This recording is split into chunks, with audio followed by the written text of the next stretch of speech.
Mic check. 1, 2, 3, 4. What's up, guys? My name is Grimstyles, and I am a independent rap artist from Bakersfield, California.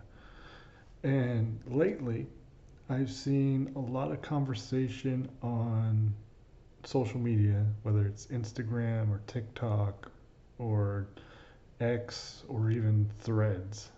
Shout out to everyone using Threads still. And the conversation is about it's coming from a lot of like beginning rappers, and they're asking, what do I do if I'm going to the studio for the very first time? And I feel like I am qualified to answer this question because I've been going to studios, recording studios, for the better part of 15 years now. And I've recorded in everything from a home studio um, with a sock on the microphone as a pop filter, making beats with GarageBand and recording vocals on Logic Pro.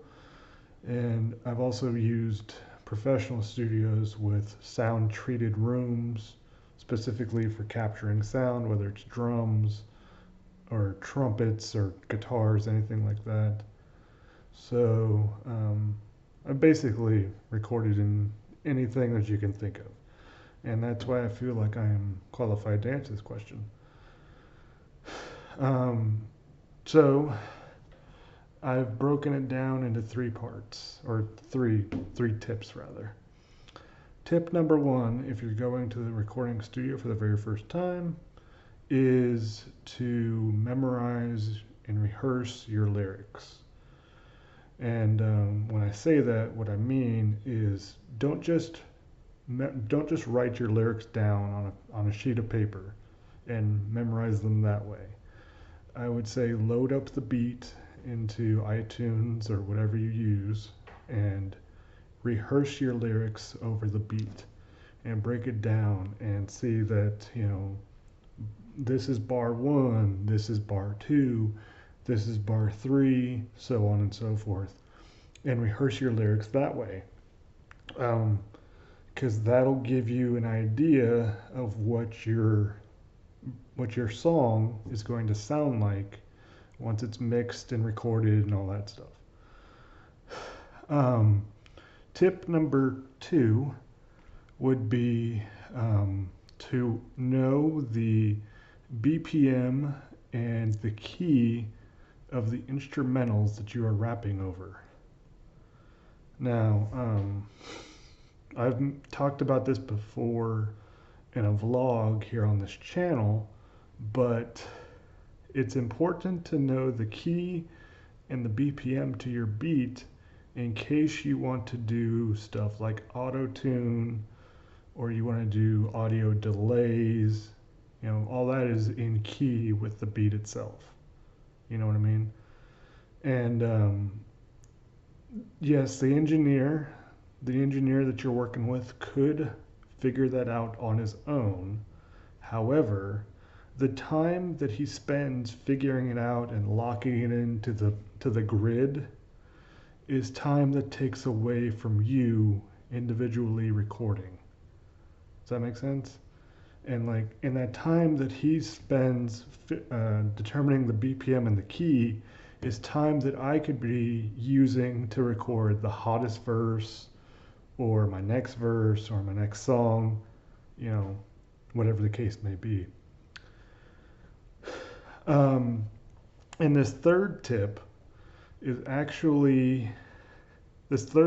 is connected to tip number 1, and it is have an idea of what you want your song to sound like.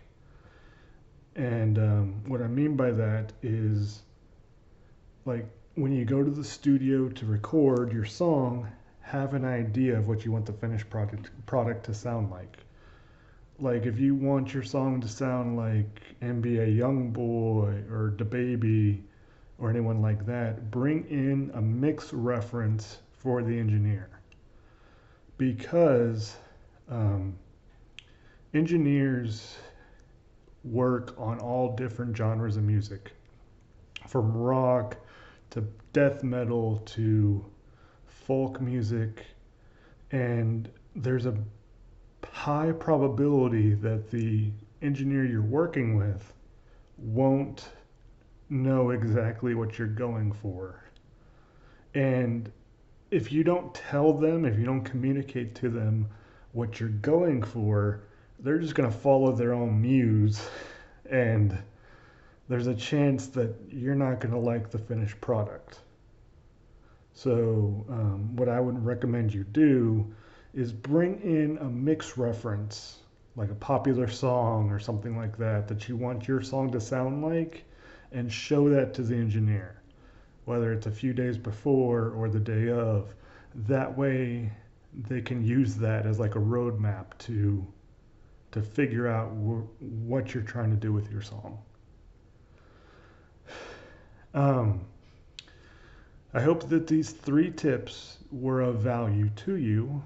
And if you need any more clarification or anything like that, feel free to leave a comment down below, or you could reach out to me on social media at Grimstyles661, and I will be happy to help you the best I can.